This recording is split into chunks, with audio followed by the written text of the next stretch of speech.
Do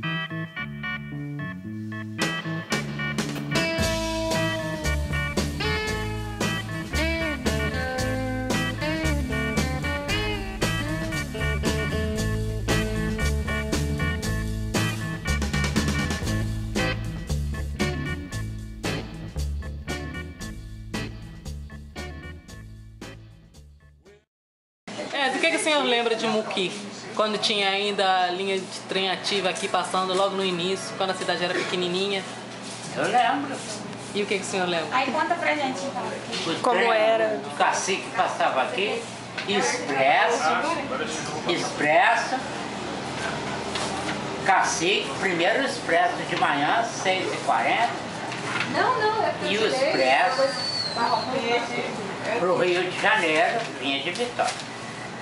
E o misto de Cachoeira a Campos. 3, o misto e até Campos.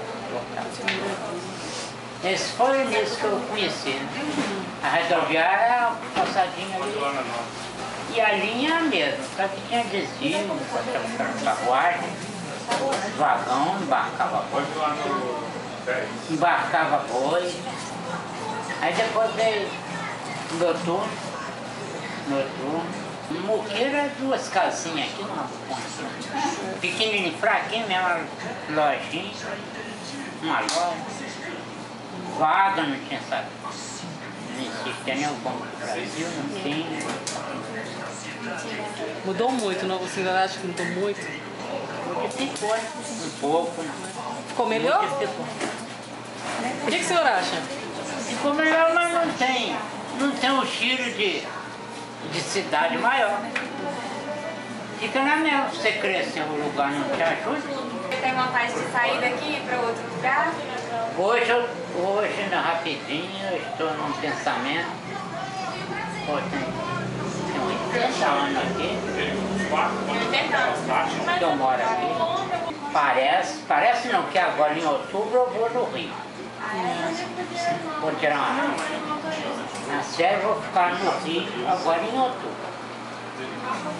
Vou ficar lá fazendo meu esquema lá em Copacabana, na cidade maior do Brasil. Vou fazer meus planos, porque lá eu tiro essa roupa, vou para lá, jogo essa roupa, boto aquele negócio. Uma sunga? E cai na água lá, se molha, eu vim para esticular igual ele. Vida boa, né? É vida boa. Aqui o senhor mora onde? Eu moro na roça aqui. Na roça? 3 horas de viagem aqui lá. Lá na caverna. Eu que sou o cardeneiro. Legal, Que legal, né? E quanto tempo que o senhor está lá na caverna? 50 anos. E seus filhos hoje estão aonde? Tem uma menina, uma filha que não é filho. A Selma está aqui. A Selma mora aqui. Casou com o Galinato, Hélio, Galinato. Mora aí, tem esse igual eu, tem um monte. As outras não tem nenhum. As outras moram em Copacabana, Curitiba. Aqui, muito obrigada pela atenção. Obrigada. Tem que falar mais? Não, A gente vai... Obrigada.